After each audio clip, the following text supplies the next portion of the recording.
ప్రభు అయిన యేసుక్రీస్తు వారి నామంలో మా యొక్క కార్యక్రమం వీక్షిస్తున్న మీ అందరికీ వందనాలండి. పరిశుద్ధ గ్రంథంలో నుంచి అపోస్తలుడైన పౌలు రోమీయులకు రాసిన పత్రిక 8వ అధ్యాయము 9వ వచనం అండి. దేవుని ఆత్మ మీలో నివసించి ఉన్న ఎడల మీరు ఆత్మ స్వభావము గలవారే గాని శరీర స్వభావము గలవారు కారు. ఎవడైనను క్రీస్తు ఆత్మ లేనివాడైతే వాడాయన వాడు కాడు. ఆమేన్. అపోస్తలుడైన పౌలు గారు రోమీయులతో చాలా చక్కగా చెప్తున్నారండి. ఆయన ఏమనంటే దేవుని యొక్క ఆత్మ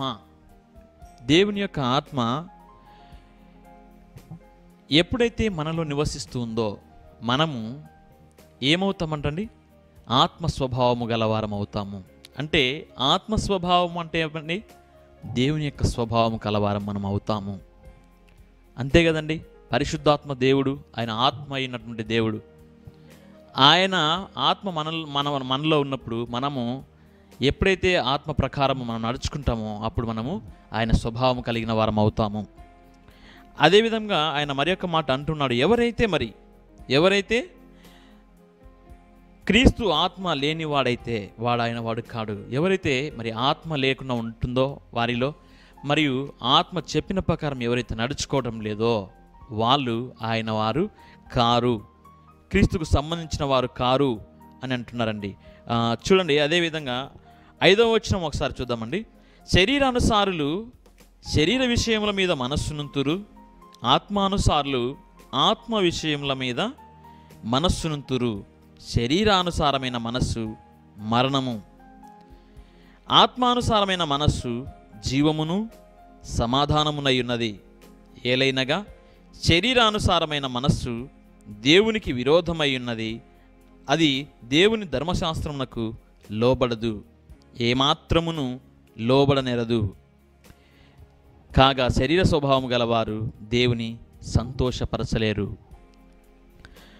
మనము ఈ 5వ వచనం నుండి 9వ వచనం వరకు మనం చూసుకుంటే ఇక్కడ శరీరానుసారంగా నడుచుకునే వారి గురించి, ఆత్మానుసారంగా నడుచుకునే వారి గురించి చాలా చక్కగా చెప్తున్నారండి పౌలు గారు.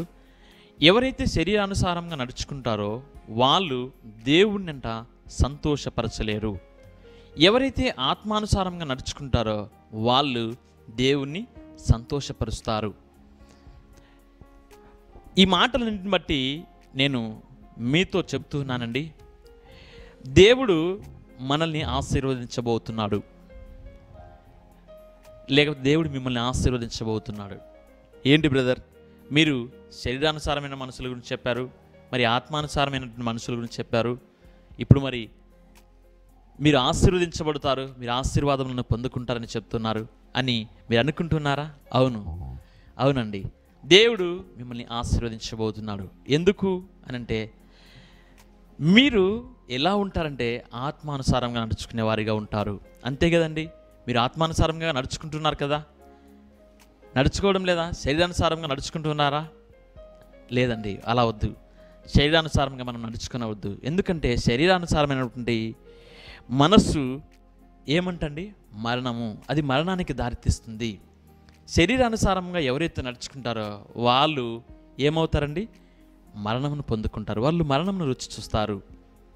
కాబట్టి పౌలు గారు చెప్తున్నారు, మీరు శరీరానుసారంగా నడుచుకోనకూడదు, మీరు ఆత్మానుసారంగా నడుచుకునండి, దేవునికి అనుగుణంగా మీరు నడుచుకునండి. అప్పుడు మీరు దేవుణ్ణి సంతోషపరిచిన వారు మీరు అవుతారు. మీరు ఎప్పుడైతే దేవుణ్ణి సంతోషపరుస్తారో ఆమేన్, హల్లెలూయా, మీరు ఖచ్చితంగా ఆశీర్వదించబడతారు. మీరు ఎలా చెప్తున్నారని మీరు అడగచ్చు. నేను చెప్తున్నాను ఎందుకంటే బైబిల్లో మనకు ఒక ఆయన ఉన్నాడు, ఒక వ్యక్తి ఉన్నాడు. అతను ఎవరంటే దేవుని యొక్క మనస్సు ప్రకారం, దేవుడు చెప్పినటువంటి ప్రకారం నడుచుకున్నటువంటి వ్యక్తి. అతని శరీరానుసారంగా నడుచుకునలేదు, అతను ఆత్మానుసారంగా నడుచుకున్నాడు. దేవుని యొక్క ఆత్మ, దేవుని యొక్క అభిషేకం అతని మీదకి ఎప్పుడైతే వచ్చిందో, దేవునికి ఇష్టానుసారంగా అతను ఎప్పుడైతే నడుచుకోవడం ప్రారంభించాడో అప్పటి నుంచి అతను చేస్తున్న విషయం ఏమంటే అతను ఆత్మానుసారంగా నడుచుకుంటూ ఉన్నాడు, దేవుని యొక్క ఆత్మానుసారంగా నడుచుకుంటున్నాడు, దేవుని యొక్క చిత్త ప్రకారం నడుచుకుంటూ ఉన్నాడు. అతనే ఎవరండి? మేబీ మీరు అనుకుంటారు దావీదు. ఎస్, అవునండి, దావీదు గారు దేవుని యొక్క ఆత్మానుసారంగా నడుచుకున్నటువంటి వ్యక్తి. మరి శరీరానుసారంగా నడుచుకున్న వారు ఉన్నారా? వాళ్ళు ఉన్నారు. ఆయనే సౌలు గారు. ఎవరండి? సౌలు గారండి. సౌలు మనకు తెలుసు, ఇశ్రాయేలు యొక్క మొట్టమొదటి రాజు, దేవుని చేత ఎన్నుకోబడినటువంటి వ్యక్తి సౌలు. ఆయన శరీరానుసారంగా నడుచుకున్నాడండి. అంటే లోకానుసారంగా నడుచుకున్నాడు. దేవుని యొక్క ఆత్మానుసారంగా అతను నడుచుకోలేదు. అందుకే అతను రాజు స్థానం నుండి తొలగింపబడుతూ ఉన్నాడు. అతని స్థానంలో దేవుడు దావీదును ఎన్నుకున్నాడు. అతని స్థానంలో దేవుడు దావీదును అభిషేకించున్నాడండి. నిజంగా దావీదు యొక్క జీవితం మనము చూస్తే చాలా అద్భుతం. సౌలు యొక్క జీవితం చూస్తే నిజంగా అది మేబీ మనం కనుక ఆ స్థానంలో ఉంటే మనకు అటువంటి జీవితం వద్దండి. సౌలు యొక్క జీవితం మనకొద్దు.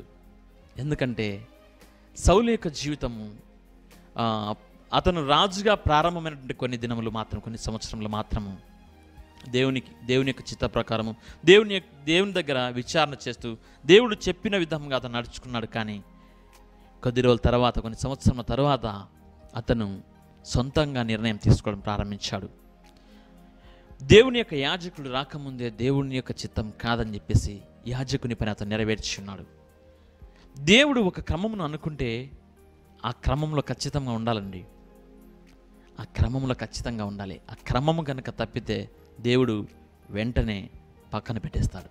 అది సౌలు యొక్క జీవితంలో జరిగింది. ఎప్పుడైతే సౌలు ఆ విధంగా సొంతంగా నిర్ణయాలు తీసుకోవడం ప్రారంభించాడో అప్పుడు దేవుడు వెంటనే అతని స్థానంలో దావీదును ఎన్నుకొని ఉన్నాడు. దావీదును ఏర్పరచుకొని ఉన్నాడు. చూడండి, మనం దావీదు యొక్క స్థితిని మనం గమనిస్తే అతను గొర్రెలు కాచుకున్నటువంటి కాపరి దగ్గర నుంచి బహుశా చూడండి, ఆ సమయంలో పాపం వాళ్ళ తండ్రి చేత కానీ వారి యొక్క తండ్రి చేతను మరియు అన్నదమ్ముల చేతను అతను తృణీకరింపబడినటువంటి వ్యక్తి. సమూయేలు దేవుని యొక్క చిత్త ప్రకారము దావీదును అభిషేకించడానికి వాళ్ళ ఇంటికి పోయినప్పుడు వాళ్ళ డాడీ యెషై ఆయన ఏం చేస్తారంటే అండి, ఆయన యొక్క అన్నదమ్ములను అందరినీ పిలిపిస్తాడు. నేను మీ కుమారుల్లో ఒకరిని అభిషేకించడానికి వచ్చానని చెప్పేసి సమూయేలు చెప్పినప్పుడు ఆయన అనుకున్నాడు, పెద్ద కుమారులు అందరూ ఉన్నారు కదండి, వాళ్ళు ఉంటారని చెప్పేసి పెద్దవారిని ఒక్కొక్కరిని పిలిపిస్తాడు. పిలిపించినప్పుడు సమూయేలు ఏమో అనుకున్నాడు, వీళ్ళు బాగా హైట్ ఉన్నారు, వీళ్ళు దేహదారుఢ్యం బాగుంది వీళ్ళకి, కాబట్టి వీళ్ళే ఉంటారు మేబీ అని అనుకున్నాడు ఆయన. కానీ దేవుడు మాత్రం వాళ్ళని యాక్సెప్ట్ చేయలేదు. ఆయన అంటాడు, ఇంకొకరు ఎవరన్నా ఉన్నారా అని అంటే అప్పుడు దావీదు యొక్క తండ్రి అంటాడు, అవునండి, ఒక వ్యక్తి ఉన్నాడు, అతను దేనికి పనికిరానటువంటి వ్యక్తి, అతను గొర్రెలు కాచుకున్నటువంటి వ్యక్తి, వాడు మా చివరి వాడు అని అంటే అతన్ని పిలిపించండి అని ఆయన అన్నప్పుడు దావీదుని పిలిపించిన తర్వాత దావీదుని చూసినప్పుడు దేవుడు అంటున్నాడు, ఇదిగో ఇతన్ని నేను ఎన్నుకున్నాను అని చెప్పేసి. ఎప్పుడైతే దేవుడు ఆ మాట అంటాడో సమూయేలు అతన్ని అభిషేకిస్తాడండి దావీదును. చూడండి, గొర్రెలు కాచుకున్నటువంటి వ్యక్తి ఎక్కడి వరకు వచ్చాడండి? దేవుని చేత అభిషేకించబడిన స్థానానికి వచ్చినాడు. ఆ అభిషేకం పొందుకున్న తర్వాత దావీదు క్రమక్రమంగా ఏమైందండి? గొల్యాతును జయించాడు. గొల్యాతును జయించిన తర్వాత ఏమైంది? తిరిగి ఆయన రాజు యొక్క సన్నిధిలో, రాజు సముఖంలో అంటే సౌలుతో కలిసి, సౌలు ముందర అతనితో కలిసి భోజనము చేసేటువంటి ఆ యొక్క స్థితిని దేవుడు దావీదుకి ఇచ్చున్నాడు. అంతేకాకుండా సౌలు యొక్క కుమార్తెను వివాహం చేసుకున్నటువంటి స్థితి దావీదుకి ఇచ్చాడు. దేవుడు ఎంతగా అభిషేకించాడు, ఎంతగా ఆశీర్వదించాడు చూడండి. ఆమేన్, హల్లెలూయా. మీరు కూడా దావీదులాగా ఆత్మానుసారం నడుచుకుంటూ ఉన్నారని నేను ఎంతగానో ఆశిస్తున్నాను. దేవుడు కూడా మిమ్మల్ని, మీ గురించి అదే విధంగా ఆలోచిస్తున్నాడు. మిమ్మల్ని కూడా దేవుడు మీ యొక్క స్థితి ఏదైనా సరే, అది మీరు ఏ స్థితిలో ఉన్నా సరే, ఉద్యోగం చేస్తున్నారా, ఒక ప్యూన్ స్థితిలో ఉన్నారా, లేక ఒక అటెండర్ స్థితిలో ఉన్నారా, లేకపోతే ఇంకా అవుట్సోర్సింగ్ చేస్తున్నటువంటి స్థితిలో ఉన్నారా, లేకపోతే పని చేసుకునే స్థితిలో ఉన్నారా, అంటే మీరు ఒక కూలి పని చేస్తూ ఉన్నారా, లేకపోతే ఒక వ్యాపారం చేస్తున్న స్థితిలో ఉన్నారా, మీ యొక్క వ్యాపారం ప్రారంభ స్థితిలో ఉన్నదా, దేవుడు మిమ్మల్ని క్రమక్రమంగా ఆశీర్వదించబోతున్నాడు. ఆమేన్, హల్లెలూయా. కానీ మీరు చేయవలసింది ఏమిటంటే ఆత్మానుసారంగా నడుచుకోవడం మీరు ప్రారంభించాలి. ఆమేన్, హల్లెలూయా. మీరు ఎప్పుడైతే ఆత్మానుసారంగా నడుచుకోవడం ప్రారంభిస్తారో అప్పుడే దేవుని యొక్క ఆశీర్వాదములను మీరు క్రమం తప్పకుండా పొందుకుంటారు. సహోదరుడా, దేవుడు ఆ విధంగా మీ జీవితంలో జరిగించునుగాక. చూడండి, మరి ఇంకా దావీదు యొక్క స్థితి ఆ గొర్రెల కాపరి దగ్గర నుంచి క్రమక్రమంగా ఎక్కడ మధ్యలో అవరోధాలు లేవు. క్రమక్రమంగా దావీదు యొక్క స్థితి పెరుగుతూ వచ్చింది. రాజుకు అల్లుడయ్యాడు. రాజు స్థానంలో రాజు వెళ్ళవలసిన యుద్ధంలో కూడా దావీదు వెళ్ళి యుద్ధాలను జయిస్తూ వస్తున్నాడు. ఇశ్రాయేళ్లందరూ దావీదు చాలా మంచి వ్యక్తి, దావీదు యొక్క యుద్ధ నైపుణ్యం అయితేనేమి, ఇంకా మాట్లాడే నైపుణ్యము, లేకపోతే ఆయన బుద్ధి, ఆయన యొక్క ఆలోచనలను బట్టి అందరూ దావీదుని మెచ్చుకుంటూ ఉన్నారు. కానీ దావీదుకు ఒక సమయం వచ్చింది. దేవుడు దావీదు యొక్క అభివృద్ధిలో, దావీదు యొక్క చూడండి, క్రమంగా అతని జీవితం అభివృద్ధి చెందుతుంది కదా, ఆ సమయంలో దేవుడు ఒక అడ్డుపులా వేశాడు. అంటే దేవుడు అక్కడ దావీదును పరీక్షిస్తున్నాడు. అంతే కదండి, మనము అభివృద్ధి చెందుతూ సడన్గా అభివృద్ధి అయ్యామనుకోండి, ఒక గొప్ప స్థితికి పోయినామనుకోండి, దాంట్లో ఎక్కువ రోజులు మనం ఉండలేమండి. అక్కడ ఏమైనా ప్రాబ్లమ్స్ వస్తే మనము దానిని ఫేస్ చేయలేం. అందుకని దేవుడు దావీదుకు అక్కడ ఒక అడ్డుపులో వేశాడు. అదేమిటంటే ఆ సమయంలో చూడండి, గొల్యాతును జయించి వచ్చిన తర్వాత దావీదును సౌలును వస్తుంటే అక్కడున్నటువంటి ప్రజలు అంటారు, వాళ్ళను స్తుతిస్తారు. సౌలు 10,000 మందిని సౌలు వేల కొలది మందిని చంపింటే దావీదు 10,000 కొలది చంపినాడు. సౌలుకు 1,000 జేజేలు అయితే దావీదుకు 10,000 జేజేలు. ఈ మాటకి సౌలుకు దావీదు మీద కోపం వచ్చింది. అంతవరకు చూడండి, దావీదును ఆయన బాగా ప్రేరేపిస్తూ వస్తున్నాడు, ఆయన సపోర్టింగ్గా ఉన్నాడు. కానీ ఎప్పుడైతే ఈ మాటలు విన్నాడో అప్పుడు సౌలు యొక్క మనసులో ఒకటి పడింది, ఈ దావీదు ఎప్పటికైనా సరే నా రాజ్యాన్ని స్వాధీనం చేసుకుంటాడు. దేవుడు ఈ దావీదుకు సహాయంగా ఉన్నాడు. దేవుడు ఈ దావీదుకు తోడుగా ఉన్నాడు. కాబట్టి ఎప్పటికైనా సరే తన రాజ్యాన్ని స్వాధీనం చేసుకుంటాడు. నా కుమార్తెలకు రాజ్యము ఉండదు, రాజ్యాధికారం వారికి ఉండదు అని సౌలు ఏ విధంగా ఆలోచిస్తున్నాడు? శరీరానుసారంగా ఆలోచిస్తున్నాడు. అంటే రాజ్యం మీద కాంక్షతో అతను ఆ విధంగా ఆలోచిస్తున్నాడు. కానీ ఆత్మానుసారంగా అతను ఆలోచించి ఉంటే తప్పకుండా దావీదును ఇంకా ఎంకరేజ్ చేసేవాడు. ఎందుకంటే దేవుని యొక్క సపోర్టింగ్తో, దేవుడు తోడే ఉండడం వలన దావీదు ఇన్ని అద్భుతమైన కార్యములు చేస్తున్నాడు. యుద్ధాల్లో జయిస్తూ ఉన్నాడు. గొల్యాతు లాంటి గొప్ప వీరుని వధించి ఉన్నాడు. అటువంటి ఆ స్థితిని ఈ సౌలు శరీరానుసారంగా ఆలోచిస్తున్న వాటి గ్రహించలేకపోయాడు. ఆత్మానుసారమైనటువంటి స్థితిని గ్రహించక దావీదుపై విషపు చూపుతో దావీదును చూశాడు. దావీదును సంహరించాలని అనుకున్నాడు. ఎన్నో మార్లు ప్రయత్నించాడు దావీదును సంహరించాలని, దావీదును చంపేయాలని ఎన్నోసార్లు ప్రయత్నించాడు. ఒక్కటి మనం గ్రహించవలసింది ఏమంటే, శరీరానుసారంగా ఎప్పుడైతే సౌలు ఆలోచించడం ప్రారంభించాడో సౌలు మీదకి దేవుని యొక్క ఆత్మ కాదండి, దురాత్మ రావడం ప్రారంభించింది. హల్లెలూయా, దేవునికి స్తోత్రం. మనము ఆ స్థితిలో ఉండకూడదండి. శరీరానుసారంగా ఆలోచించే స్థితిలో ఉండకూడదు. ఒకవేళ మనం శరీరానుసారంగా ఆలోచిస్తే మన మీదకి దుష్టుని యొక్క ప్రభావం వస్తుందండి. దుష్టుని యొక్క ఆలోచనలు వస్తాయి మనలో. దేవుని యొక్క ఆలోచనలు రావు, ఆత్మానుసారమైన ఆలోచనలు రావు, ఆత్మానుసారమైనటువంటి అభివృద్ధి మనలో ఉండదు. దేవుని గురించి మనం ఆలోచించం సహోదరుడా. దయచేసి శరీరానుసారంగా మీరు ఆలోచించకూడదు, ఆత్మానుసారంగా ఆలోచించండి. ఆత్మానుసారంగా ఆలోచిస్తే మీరు దేవుని యొక్క ఆశీర్వాదాలను పొందుకుంటారు దావీదు వలె. శరీరానుసారంగా ఆలోచిస్తే పొందుకోలేరు, కోల్పోతారు సౌలు వలె. దేవుడు మీతో చెప్తున్నాడు, మీరు ఆశీర్వదించబడాలి, మీరు ఆశీర్వాదములు పొందుకోవాలి. మీ కొరకు దేవుడు అనేకమైనటువంటి ఆశీర్వాదములను మీ కొరకు దాచి ఉంచాడు. అనేకమైన మేలులను దేవుడు మీ కొరకు దాచి ఉంచాడు. అవి మీరు పొందుకోవాలని ఆయన కోరుకుంటున్నాడు. ఆయన కోరుకుంటున్నాడండి. మీరు ఇంకా ఏమి చేయాలి అంటే చూడండి, దావీదు ఎప్పుడైతే మరి సౌలు ఆయనను చంపాలని ఆలోచించాడో దావీదు ఆయన దగ్గర నుంచి తప్పించుకొని వెళ్ళిపోయాడు. దావీదు ఆయన దగ్గర నుంచి తప్పించుకొని వెళ్ళిపోయాడండి. చూడండి, 1 సమూయేలు గ్రంథము 24వ అధ్యాయంలో ఉంటుందండి. 24వ అధ్యాయంలో ఉంటుంది. దావీదు సౌలుని తప్పించుకొని ఆయన ఏన్గెది అనేటువంటి ఒక అరణ్యంలోనికి వెళ్తాడండి. ఎక్కడికండి? ఏన్గెది అనేటువంటి ఒక అరణ్యంలోనికి వెళ్తాడు. అక్కడ మనకు మొదటి వచనం ఉంటుందండి, 24వ అధ్యాయం మొదటి వచనంలో ఉంటుంది. ఏన్గెది అనేటువంటి అరణ్యమందు ఉన్నాడని అతనికి వర్తమానం వచ్చెను. ఎవరికంటే? సౌలుకు వచ్చిందట. దావీదు ఏన్గెది అనేటువంటి ఒక అరణ్యంలో ఉన్నాడండి అని చెప్పేసి సౌలుకు ఒక వర్తమానం వచ్చింది. ఆ వర్తమానం రాగానే సౌలు ఇంకా బయలుదేరాడు. దావీదుని చంపాలి కదా, ఎందుకంటే రాజ్యం కోల్పోతాను, నేనెట్ట దేవునికి చిత్త ప్రకారం నేను నడుచుకోవడం లేదు, కాబట్టి దావీదుని చంపేస్తే అయిపోతుంది. దేవుని గురించి అసలు ఆలోచించుకోవడం లేదు. దేవుడు తలుచుకుంటే ఏమైనా చేయగలడు. దావీదును నువ్వు చంపాలని చూస్తున్నావు, సౌలు అండి, దావీదును సౌలు చంపాలని చూస్తున్నాడు. కానీ దేవుడు మాత్రము దావీదును రక్షిస్తూ వస్తున్నాడు. దావీదు ప్రాణమును తప్పిస్తూ వస్తున్నాడు. అనేక మార్లు ఆయన ఈటతో వేయడం జరుగుతుందండి. ఆయన తప్పించుకొని వచ్చాడు. ఇప్పుడు సౌలు ఏం చేస్తున్నాడంటే ఏన్గెది పర్వతంలోనికి వెళ్తున్నాడు.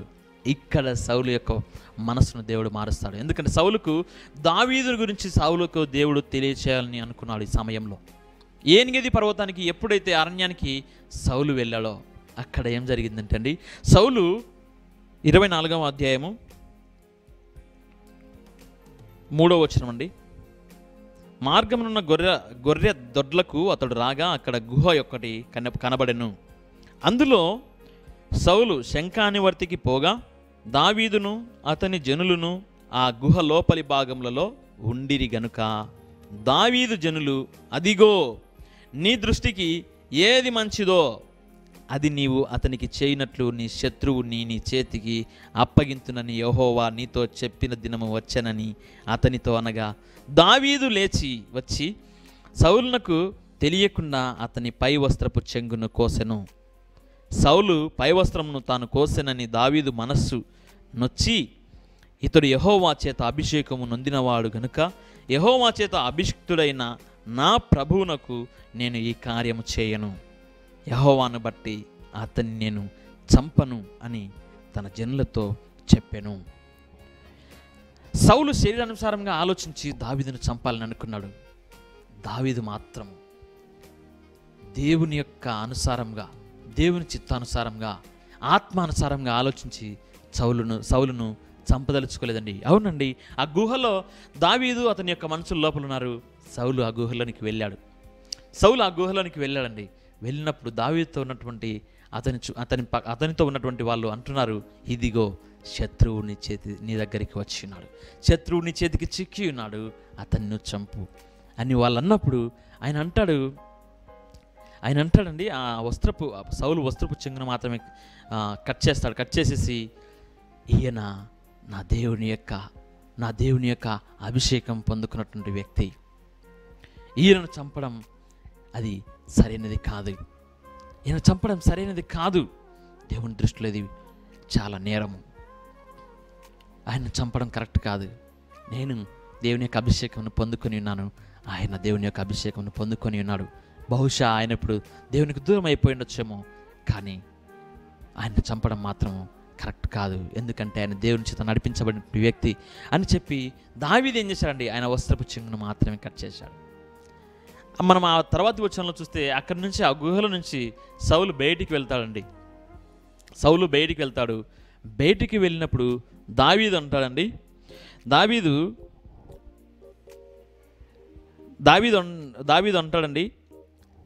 అయ్యా నా ఏలినవాడా, చూడండి 8వ వచనం ఉంటుంది, అప్పుడు దావీదు లేచి గుహల నుండి బయలు వెళ్ళి నా ఏలినవాడా రాజా అని సౌలు వెనుక నుండి కేక వేయగా సౌలు వెనుక చూచెను.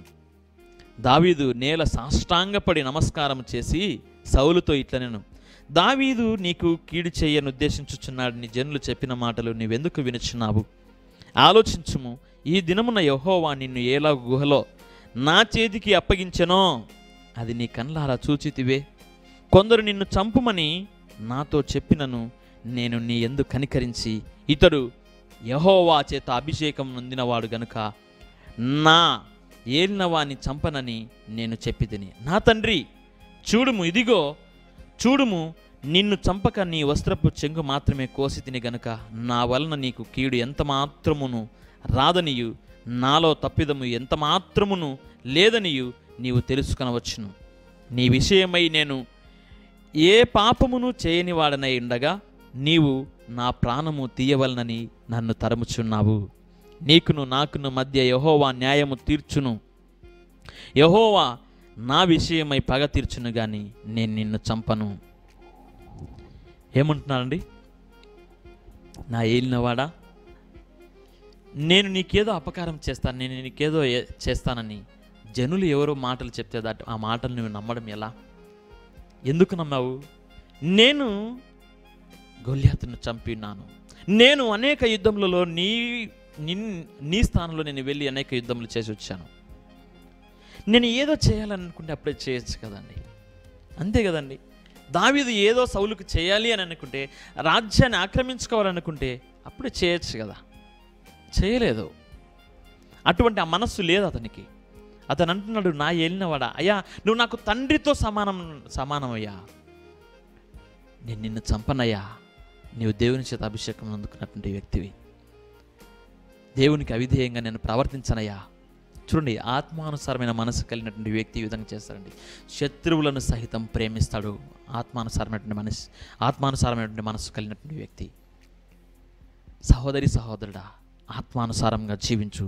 నీ శత్రువులను సహితము నీవు ప్రేమించు. దావీదు వలె, సౌలు వలె చంపాలని నువ్వు అనుకోకూడదు. ఇతరుల వైపు విషపు చూపు చూడకూడదు. నీ ఎదుట వ్యక్తి నీ స్నేహితుడో లేకపోతే నీ యొక్క బంధువులో బాగుపడుతూ ఉంటే నువ్వు వాళ్ళ మంచి కోరువానిగానే ఉండాలి, కానీ వాళ్ళ చెడు కోరువానిగా నువ్వు ఉండకూడదు. వాళ్ళ చెడు కోరేవానిగా నువ్వు ఉండకూడదు. ఎందుకంటే నీవు ఆత్మానుసారంగా జీవిస్తున్నవాడవు. నీవు దేవుని యొక్క ఆత్మను కలిగి ఉన్నటువంటి వ్యక్తివి. ఆమేన్, హల్లెలూయా. నీకు రాబోయేటువంటి ఆశీర్వాదం దేవుడు నీకు తప్పకుండా దయచేస్తాడు. తప్పకుండా నీకు దేవుడు దయచేస్తాడు. నిన్ను ఖచ్చితంగా దేవుడు ఆశీర్వదిస్తాడు. ఎప్పుడంటే నీవు ఆత్మానుసారంగా నడుచుకున్నప్పుడు. చూడండి, దావీదు ఏం చేశాడు? ఆత్మానుసారంగా నడుచుకుని ఆయన శత్రువునటువంటి ఆయన చంపడానికి చూస్తున్నటువంటి సౌలును ఏం చేశాడండి? చంపకుండా వదిలేశాడు. తన పక్కన వాళ్ళు చంపమని చెప్తున్నాడు, నేను చంపలేదు. అందువలన అతని చూడండి, సౌలు ఏమంటున్నాడు చూడండి, ఏమంటున్నాడు చూడండి,